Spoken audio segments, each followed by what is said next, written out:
Videocast number 79, Positions of Responsibility. Positions of responsibility are a necessary part of the advancement system at the higher ranks. But positions of responsibility are not simply supposed to be road bumps to a scout's progress. More than any other part of the scouting program, positions of responsibility are geared to let a boy or girl stretch those leadership muscles to a smaller or a larger degree. Adult leadership that uses this opportunity as just another box to tick off actually robs a scout of the opportunity to manage a project or people.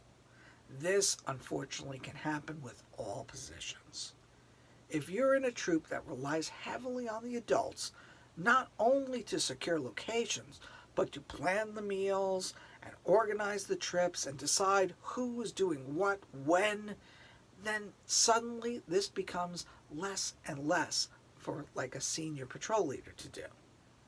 If the adults micromanage the conflicts between the boys or girls, then the senior patrol leader loses a great deal of learning opportunities.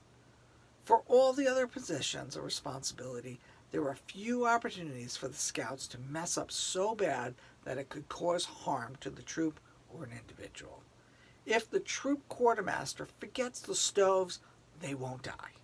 If the senior patrol leader doesn't plan appropriately for events, they won't die. If the program patrol messes up the opening ceremony, nobody will die. But they might actually learn something in the process of failing. They are given the opportunity to solve the problems put in front of them, and they have the opportunity to learn from their mistakes, which is the whole point. This is why it's important for the adult leaders to take an interest in what the boys or girls are doing and coach them so that they have successful outcomes. And it's equally important that after working with the scout, coaching them, setting goals, and redirecting as necessary, if it doesn't work, then it's the adult's responsibility to remove the scout from the position and not let them simply get credit for taking up space allotted to the position.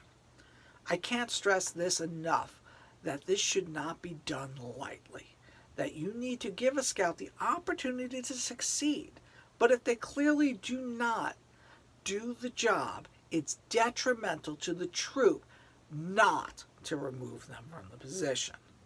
It sends the wrong message to the scouts that you give a free pass to the requirement. That being said, until action is taken, a scout earns credit for the time in the position. You cannot retroactively say he or she did not do a good enough job. Once earned, it is done. There are, of course, going to be scouts that do a fantastic job in a position. They bring new ideas, they take ownership, and make more of a position than it was even originally intended. And then there are those scouts who simply do the minimum and do a little more skating than you would prefer. The option as an adult leader is to try and coach the underachieving scouts as best you can. But as long as they meet the core responsibilities, that is the extent of it. But this is what works for us.